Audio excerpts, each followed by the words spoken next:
बिस्मिल्लाहिर्रहमानिर्रहीम। अस्सलाम वालेकुम। मैं हूं समर अब्बास, आप मेरा डिजिटल चैनल देख रहे हैं। नाज़रीन, आज इस वीडियो को देखने से पहले मैं आपको ये बता दूं कि तहरीक इंसाफ के जो सपोर्टर्स हैं वो ज़रा दिल थाम के इस वीडियो को देखें, चूँकि पीटीआई के लिए कुछ अच्छा नहीं होने जा रहा। वैसे भी कोई अच्छा नहीं हो रहा, लेकिन आगे अगले चंद दिनों या हफ्तों के दौरान तहरीक इंसाफ के खिलाफ बड़ी खौफनाक चीज़ें होने जा रही हैं और कुछ बड़ी अहम तरीन खबरें मैं आपके साथ शेयर करूँगा। इसके अलावा मैं आपको बताऊंगा जनाब के नून लीग के हवाले से बड़ी अहम खबर है, मियां नवाज शरीफ के हवाले से बड़ी अहम खबर है कि मियां नवाज शरीफ इलेक्शन कैंपेन क्यों नहीं कर रहे। एक बहुत ही इंपॉर्टेंट डिटेल पहुंची है और एक बड़ी एंकर, एक बड़ी सीनियर जर्नलिस्ट और एंकर पर्सन ने अपना चैनल छोड़ दिया है और एक नए चैनल पर जाने का फैसला किया है, आपको बताएंगे। और तहरीक इंसाफ की उम्र डार आज बाजियाब हो गए बिलाखिर। और इलेक्शन कमीशन में एक बड़ी तब्दीली आई है, बड़ी तब्दीली आई है इलेक्शन कमीशन ऑफ पाकिस्तान के अंदर, वो भी आपको उस पर डिटेल शेयर करेंगे। आपसे रिक्वेस्ट है कि चैनल को सब्सक्राइब जरूर करें, वीडियो पसंद आए तो लाइक करें और बेल आइकन प्रेस करना ना भूलिएगा। ये वीडियो और अगली वीडियो, ये दोनों वीडियो जो है इनमें बहुत ही इंपॉर्टेंट और बड़े चशमकुशा किस्म के फैक्ट्स और डिटेल्स मैं आपके साथ शेयर करने जा रहा हूँ। पहले ज़रा आपको बताते हैं, जो तहरीक इंसाफ का मामला है, इमरान खान का मामला है। इमरान खान के मामले के ऊपर मैं आपको बताऊं कि GHQ हमला केस जो है उसमें 12 FIRs थी और 12 की 12 FIRs में इमरान खान की गिरफ्तारी अडयाला जेल में डाल दी गई है। और इसमें यह भी हुआ है कि इमरान खान का ATC से 2 रोज़ा जिस्मानी रिमांड भी ले लिया गया है और अब 11 तारीख को इस केस की अगली समाअत है। और इस केस में अब इमरान खान के वाले से आपको पता था कि 9 मई को तलब किया गया था और 9 मई के से ही जुड़ा ये केस है और इसमें 12 FIRs के अंदर इमरान खान की गिरफ्तारी यकमुश्त जो है एक साथ डाल दी गई है। तो दूसरी तरफ फेडरल गवर्नमेंट ने भी एक कमेटी बना रखी है। ये कमेटी जो बनी है ना, इस कमेटी के बनाए जाने का एक बहुत ही खास मकसद है। मैं आगे चल के डिटेल आपसे शेयर करूंगा ये कमेटी क्यों बनाई गई, क्योंकि मैंने भी जब ये कमेटी देखी आज से 4 रोज़ पहले, जब ये नोटिफाई हुई कि भाई ये एक कमेटी बन गई है वफाकी हुकूमत की, 5 रुकनी कमेटी जिसमें 4 वजीर शामिल हैं। ये क्यों बनी है कमेटी, जब 9 मई के वाले से लोगों की सारी तफ्तीशें हो चुकी हैं, कोर्ट केसेस बन चुके हैं, चलान हो चुका है, सारा कुछ हो, जो चलान अभी नहीं हुआ गरीबन, लेकिन तफ्तीश मुकम्मल हो चुकी हुई है, अब जाके कमेटी क्यों बनी है। तो इस पर मेरे पास बहुत ही इंपॉर्टेंट डिटेल्स हैं, बहुत ही अहम खबर है मेरे पास, आपसे शेयर करूंगा। मैं आगे चल के बताऊंगा आपको मैं डिटेल इसकी। अच्छा, ये जो मामला है 9 मई का ना, इस पर चीज़ें आने वाले दिनों में बहुत सारी चीज़ें होनी है, बहुत सारी चीज़ें बैक टू बैक होनी है and this issue is going to take a very serious turn और तहरीक इंसाफ के लिए बड़ी मुश्किलात आने वाली हैं। एक तो दूसरा, इसके अलावा तोशा खाना का जो मामला है, 190 मिलियन पाउंड का जो केस है, यानी तोशा खाना का केस और 190 मिलियन पाउंड, ये 2 केसेस हैं।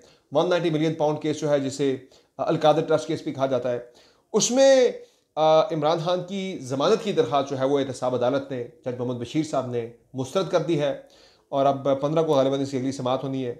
सॉरी, 15 को समाअत नहीं, इसी आगे से समाअत होनी है दोबारा, लेकिन ज़मानत जो है वो मुस्तरद हो गई है। एक केस चल रहा है इमरान खान के खिलाफ और उस केस में भी काफ़ी स्पीडी ट्रायल इमरान खान के खिलाफ जो है वो शुरू कर दिया जाएगा। कुछ इसमें मजीद इसकी रफ्तार तेज़ कर दी जाएगी ताकि कोशिश है कि इलेक्शन से पहले पहले इस केस में भी इमरान खान की कन्विक्शन कर दी जाए। लेकिन एक बात आपको बता दूं कि जितनी भी चीज़ें इमरान खान के खिलाफ की जा रही है, ये सारी की सारी काउंटर प्रोडक्टिव साबित हो रही। मैंने कल रात ही इसमें अपनी राय का इजहार किया था कि इससे इमरान खान को फ़ायदा हो रहा है, क्योंकि तहरीक इंसाफ का वोटर, तहरीक इंसाफ का सपोर्टर और एक आम पाकिस्तानी जो इस वक्त हालात को देख रहा है, खामोशी से ऑब्जर्व कर रहा है, जो शायद तहरीक इंसाफ को आज से 6 महीने पहले या साल पहले वोट देने की उसकी सोच नहीं थी, वोट देने का इरादा उसका नहीं था, लेकिन जो इस वक्त तहरीक इंसाफ के साथ हो रहा है ना, उसके बाद उस आम आदमी की जो स्विंग वोटर है वो सारे का सारा पाकिस्तान तहरीक इंसाफ की तरफ जा रहा है। I am telling you this with very responsibility. मैं पूरी रिस्पॉन्सिबिलिटी के साथ आपको ये बता रहा हूँ, जिम्मेदारी के साथ आपको ये बता रहा हूँ कि तहरीक इंसाफ को फ़ायदा ये हो रहा है इस वक्त। वैसे तो चीज़ें सारी जो ग्राउंड रियलिटीज़ हैं, जो ग्राउंड सिचुएशन है, वो सारी की सारी तहरीक इंसाफ के ख़िलाफ़ है।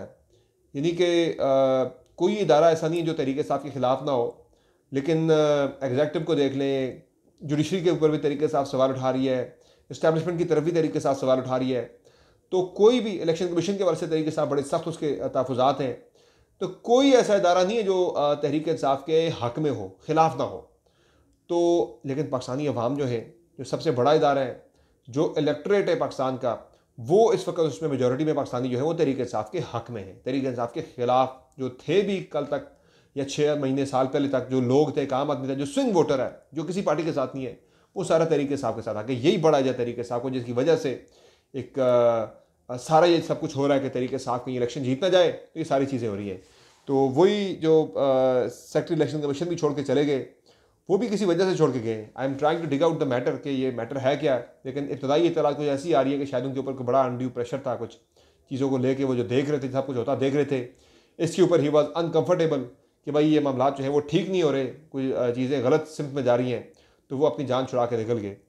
तो यही वजह है कि अब इलेक्शन कमीशन में जब secretary election commission Umar Hameed अपने अहदे से अलग हो गए सेहत का बहाना करके, अभी कुछ अर्सा पहले तो वो ठीक ठाक चलते हुए नजर आ रहे थे, तो वो सेहत एक बहाना है, उन्होंने अपनी जान छुड़ाई है। उन्होंने कहा भाई मैं इस खप में नहीं आऊँगा, जो उनसे करवाया जा रहा था वो करने से शायद उन्होंने माजरत कर ली है। अच्छा, अब उनकी जगह पर लगाया गया है सेक्रेटरी के चार्ज आज दे दिया गया, नोटिफिकेशन हो गया है। स्पेशल सेक्रेटरी हैं इलेक्शन कमीशन में डॉक्टर सैयद आसिफ शाह, इन्हें कायम मुकाम सेक्रेटरी इलेक्शन कमीशन का चार्ज दे दिया गया। ही was secretary special secretary 1 in election commission. Election commission में ये स्पेशल सेक्रेटरी 1 थे, इन्हें सेक्रेटरी इलेक्शन कमीशन का कायम मुकाम चार्ज दे दिया गया है। और लगता है कि इलेक्शन अब जो है वो डॉक्टर आसिफ शाह ने ही करवाना है बतौर सेक्रेटरी इलेक्शन कमीशन, कायम मुकाम सेक्रेटरी इलेक्शन कमीशन। और आसिफ शाह जो है ये हैं तो बड़े मेहनती और बड़े काबिल अफसर हैं। आज़ाद कश्मीर के अंदर ये मुख्तलिफ पोर्टफोलियोज में सर्व कर चुके हैं। Additional chief secretary Azad Kashmir भी रहे, एडिशनल चीफ सेक्रेटरी जनरल और एडिशनल चीफ सेक्रेटरी डेवलपमेंट दोनों अहदों पर रहे। फिर ये मुख्तलिफ सेक्रेटरीज भी ये उनके अहदों पर रह चुके हैं सेक्रेटरीज। और रिसेंटली ये मोस्ट रिसेंटली ही was secretary to the president Azad Jammu and Kashmir. तो लाइक ऑफिसर, काबिल ऑफिसर हैं, मेहनती ऑफिसर हैं। इन्हें ये जिम्मेदारी दी गई है इलेक्शन कमीशन में इलेक्शन कराने की फ़िलहाल। और देखते हैं ये किस तरह इनके मामलात आगे चलते हैं। और ये इलेक्शन करवाने तक इन्हें रखा जाता है, उससे पहले किसी का मुस्तकिल सेक्रेटरी इलेक्शन कमीशन का तकर्रर कर दिया जाता है। चूँकि जो आसिफ शाह साहब हैं, he enjoys confidence of the chief election commissioner Sikandar Sultan Raja. चूँकि सिकंदर सुल्तान राजा जो है जब ये आज़ाद कश्मीर में चीफ सेक्रेटरी थे, उस वक्त डॉक्टर सैयद आसिफ शाह जो है ये additional chief secretary Azad Kashmir थे और ACS डेवलपमेंट थे ये, तो 2IC समझ लें उस वक्त चीफ सेक्रेटरी का ये थे, सेकंड इन कमांड।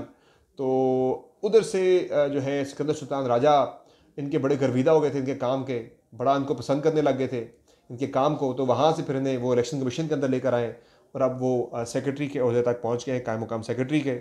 तो we wish good luck to Asif Shah sahab कि वो एक शफाफ और मुनसिफाना यानी कि शफाफ और गैर जानबदाराना इलेक्शन जो है वो पाकिस्तान के अंदर करवा सकें। लेकिन जो मौजूदा रजीम हम देख रहे हैं इसके अंदर तो मुझे नहीं लगता कि वो इस तरह से डिलीवर कर सके, जो माजी में उनकी रिप्यूट बहुत अच्छी रही है। अच्छा, अब जो मामला है, एक तरफ मैं आपको बता रहा था कि इमरान खान के खिलाफ केस पे केस है, नवाज शरीफ साहब के हवाले से कंट्ररी अगर आप देखें ऑन दी अदर साइड, उनके बारे में तो रिलीव है जनाब, रावी चैन ही चैन बल्कि सुख ही सुख लिख रहा है। और एक मैंने उनके बारे में आपको बड़ी खबर भी देनी है कि वो इलेक्शन कैंपेन क्यों नहीं कर रहे।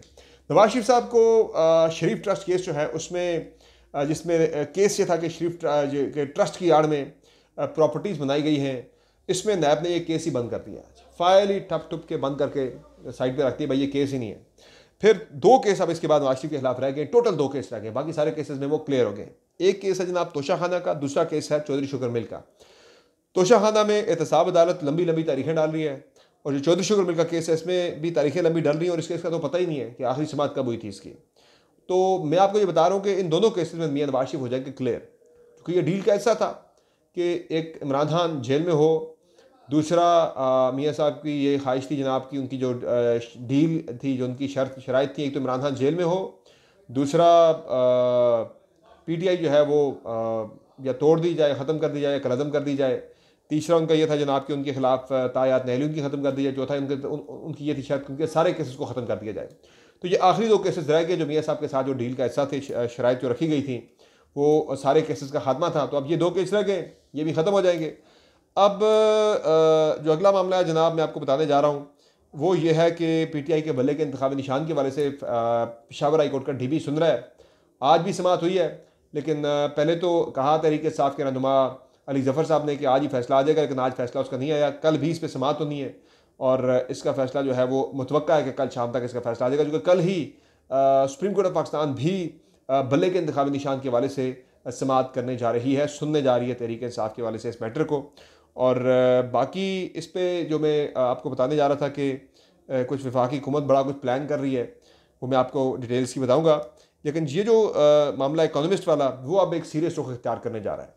ये मैं आपको खबर दे रहा हूँ कि दी इकोनॉमिस्ट वाला मामला है, ये बहुत ही सीरियस रुख इख्तियार करने जा रहा है। तो आज पाकिस्तान तहरीक इंसाफ ने वजाहत जारी की है कि जो कल इमरान खान के बारे में छपा था कि अखबारात के अंदर जो रिपोर्ट हुआ आज, कल कुछ रिपोर्टर्स की बात हुई थी खान साहब से, खान साहब ने वहाँ बातें की थी, कुछ आर्टिफिशियल इंटेलिजेंस का हवाला भी दिया था, अपने इस आर्टिकल का हवाला दिया था। तो वो खबर इस तरह से छपी जनाब के जैसे इमरान खान का ये आर्टिकल जो है ना द इकोनॉमिस्ट में छपने वाला, ये आर्टिफिशियल इंटेलिजेंस की मदद से लिखा गया हो, खान साहब ने सिर्फ पॉइंट्स दिए हो, ऐसा नहीं है। वो बीइंग अ रिपोर्टर मेरी जो रीडिंग है इसके ऊपर, मैं जो समझता हूँ मामले को, मुझे जो लगता है कि रिपोर्ट करने में ना सारी कन्फ्यूजन हुई है, सारा मैटर मिक्स हो गया। खान साहब ने बातें की वहाँ पे, अब ज़रा वो रिपोर्टर नोट शायद नहीं कर सके, वो ज़ुबानी सुन के आए, बाद में आके उन्होंने मिक्स कर दिया सारा टिकर बनाते हुए या खबर बनाते हुए। खान साहब ने पहले बात की द इकोनॉमिस्ट की, उन्होंने कहा जी मैं ऑन करता हूँ, मैंने इसको डिक्टेट करवाया, यानी मैंने बोला है, अगलों ने लिखा है। दूसरा फिर उन्होंने बात की जी कि इंतखाबात की बात की कि 8 फरवरी को होने चाहिए। फिर आगे चल के खान साहब ने बात की आर्टिफिशियल इंटेलिजेंस के इस्तेमाल की कि भाई हम आर्टिफिशियल इंटेलिजेंस का भरपूर इस्तेमाल कर रहे हैं। मैं पहले भी मेरी एक तकरीर जो है वो आर्टिफिशियल इंटेलिजेंस के जरिए वीडियो स्पीच, मेरा वीडियो बयान जो है वो आ चुका है सोशल मीडिया के ऊपर, और अगले हफ्ते में आर्टिफिशियल इंटेलिजेंस का इस्तेमाल करते हुए एक और खिताब करने जा रहा हूँ। एक और खिताब मेरा आने वाला है सोशल मीडिया के ऊपर नेक्स्ट वीक। वैसे तैयार रहें, अगले हफ्ते फिर जिसने इमरान खान का आर्टिफिशियल इंटेलिजेंस के जरिए खिताब आना है ना, फिर से तैयार रहें कि आपकी सारी ऐप्स जो है वो ट्विटर, फेसबुक, यूट्यूब, इंस्टाग्राम और टिकटॉक, ये सारी एप्लीकेशनें बंद होनी है पाकिस्तान में एक पत्ता फिर। तो इस बयान से मुझे खान साहब की ये भी है। लेकिन चले ज़रा दोबारा आते हैं, जो हमारा टॉपिक था कि जो ये रिपोर्ट हुआ वो गलत रिपोर्ट हो गया। खान साहब ने पहले बात की द इकोनॉमिस्ट की, आगे तक उन्होंने बात की आर्टिफिशियल इंटेलिजेंस की। वो हवाला अपनी स्पीच का देना चाह रहे थे, लेकिन वहाँ जुमला जो मैंने जो खबर मैंने पढ़ी कल, उस खबर में मुझे भी वो जाके वो लग रहा था कि जैसे दोनों जुमले एक ही हैं, कि यानी कि दोनों कॉन्टेक्स्ट एक ही है। जब वो बात कर रहे हैं द इकोनॉमिस्ट में छपने वाले मजमून की, तो साथ ही उन्होंने आर्टिफिशियल इंटेलिजेंस की बात की, तो सुनने वाले ने, समझने वाले ने यह समझा कि जैसे खान साहब कह रहे हैं कि ये आर्टिकल मैंने लिखा, जो ये मैं उसे ऑन करता हूँ, ये मेरा आर्टिकल है, मैंने डिक्टेट करवाया है। अगला जुमला फ़ौरन जो उसके बाद आता जी कि आर्टिफिशियल इंटेलिजेंस जो है वो आजकल आर्टिफिशियल इंटेलिजेंस का दौर है। तो वो उससे एक इंप्रेशन जो बना कि जैसे खान साहब कह रहे हैं कि उन्होंने आर्टिकल ही आर्टिफिशियल इंटेलिजेंस के जरिए लिखा है, लेकिन ऐसा नहीं था। वो अलग पूरी एक डिबेट थी, उन्होंने बताया था कि वो स्पीच कैसे की, उन्होंने अगली स्पीच उनकी फिर आने वाली है। तो ये दोनों चीज़ों को मिक्स कर दिया गलत तरीके से वजाहत जारी की है अपने स्पोक्स पर्सन ने पीटीआई के, कि भाई ये मामला जो है वो खान साहब ने ऐसी बात नहीं की, वो आर्टिफिशियल इंटेलिजेंस की बात जो है वो उसके ज़रिए आर्टिकल लिखे जाने की जो इत्तलात हैं या जो एक इंप्रेशन है वो गलत है, बिल्कुल वो खबर बिल्कुल गलत है। बाकी इमरान खान ने एक वजाहत जारी की है, एक पॉलिसी दी है टिकटों के इजरा के वाले से, वो बड़ी इंटरेस्टिंग है, बड़ा इंपॉर्टेंट है। उसमें इमरान खान ने एक पूरा रोड मैप दे दिया है। उन्होंने पूरी एक शेयर किया प्लान कि भाई वो टिकटों में तरजीहात उनकी क्या होंगी, वो टिकट किस तरजीह के ऊपर मयार क्या होगा टिकट के इजरा के वाले से। तो उसमें खान साहब ने बताया जी कि उनकी पॉलिसी है टिकट के इजरा के वाले से, एक ये कि खैबर पख्तूनख्वा में जो MNAs और MPs पार्टी के साथ खड़े रहे, डटे रहे, खड़े रहे, उन्हें टिकट में फौकियत दी जाएगी। नंबर 2, पंजाब में 20 अप्रैल 2023 को जो मई के इलेक्शन के लिए मई 2023 में इलेक्शन के लिए पंजाब और KP के इंतखाबात के वक्त जब तहरीक इंसाफ ने इमरान खान ने टिकट जारी किए थे, तो 20 अप्रैल 2023 को जिन लोगों को टिकट दिए गए थे पार्टी के साथ, वो लोग खड़े रहे, उन्हें फौकियत दी जाएगी टिकट से इजरा में। जिन लोगों को उस वक्त टिकट दिए गए थे और फिर वो पार्टी के साथ डट के खड़े भी हो गए, उन लोगों को दोबारा टिकट दिया जाएगा अगले इलेक्शन के लिए, 8 फरवरी के इलेक्शन के लिए। तीसरी, जिन लोगों से ज़बरदस्ती पार्टी छुड़वाई गई, उनके केसेस का फैसला अलग अलग इमरान खान खुद करना चाहते हैं, वो खुद कर रहे हैं, इसका फैसला वो खुद करेंगे। और कहीं पार्टी कोई तब्दीली चाहती है तो वो फैसला भी इमरान खान की इजाज़त से होगा। कोई टिकट अगर किसी का पहले इशू हुआ था वो तब्दील होना है, तो वो फैसला भी इमरान खान की इजाज़त से होगा। ये जनाब अपडेट्स हैं, बड़ी इंटरेस्टिंग डिटेल्स हैं ये। बाकी उमर डार आज 11 दिन बाद बाजियाब हो गए। और एक एंकर पर्सन के बारे में आपको खबर देनी थी, तो आसमा शराजी साहिबा ने आज न्यूज़ से इस्तीफ़ा दे दिया है, नोटिस पीरियड पर है, और वो हम न्यूज़ बहुत जल्द ज्वाइन करने वाली है। ग़ालिबन इसी जनवरी के लास्ट वीक में वो हम न्यूज़ को ज्वाइन कर लेंगी। तो आसमा शराजी साहिबा के वाले से मैं आपको बता रहा हूँ कि उन्होंने आज न्यूज़ छोड़ दिया है और अब वो हम न्यूज़ का हिस्सा बन गई है, और जनवरी के लास्ट वीक से वो हम न्यूज़ पर अपना 8 बजे का प्रोग्राम होस्ट करेंगी। इन्हीं डिटेल्स के साथ आपसे इजाज़त चाहूँगा। अगली वीडियो में मैं आपको बताऊँगा जो बहुत ही इंपॉर्टेंट डिटेल, चूँकि वीडियो लंबी हो गई है, कि तहरीक इंसाफ के बारे से एक बड़ा खौफनाक प्लान बन गया हुआ है, और ये भी जुड़ा है 9 मई के वाक़यात के साथ। पार्टी को कलअदम करार देने के वाले से एक प्लान बन रहा है, और द इकोनॉमिस्ट के वाले से भी एक खबर थी, वो भी डिटेल, अब चूँकि वीडियो लंबी हो गई है, कि इतना मैं आपको बता देता हूँ कि बरतानिया में हुकूमत ने, निगरान हुकूमत ने एक केस करने का फ़ैसला किया है द इकोनॉमिस्ट वाले आर्टिकल को लेकर, उसकी ग्राउंड्स क्या होगी, वो सारी चीज़ें मैं आपको अगली वीडियो में डिटेल सारी शेयर करूँगा। खबर मैं आपको यहाँ पे दे रहा हूँ कि बरतानिया में केस करने का फैसला हो गया है और वकील को यहाँ से भेज दिया गया है वहाँ केस करने के लिए। तो ये डिटेल्स है, अगली वीडियो में दोबारा आपकी खिदमत में हाजिर होंगे और मज़ीद डिटेल्स लेकर इजाज़त दीजिए। अपना बहुत ख्याल रखिएगा। अल्लाह हाफ़िज़।